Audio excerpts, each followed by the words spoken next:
Friends, welcome back to Konkani vlogs. ఈరోజు మా నాన్నమ్మ వాళ్ళ హోమ్ గురించి చూపిస్తున్నా, చూడండి. Let's go. మా నాన్నమ్మ వాళ్ళ హోమ్.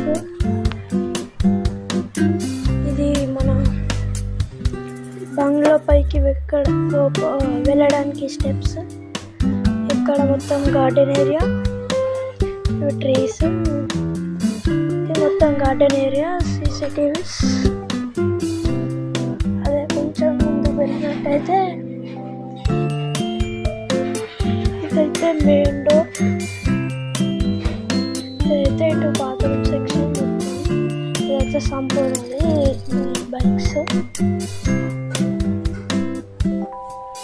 ఈ హాలు అయితే కిచెన్.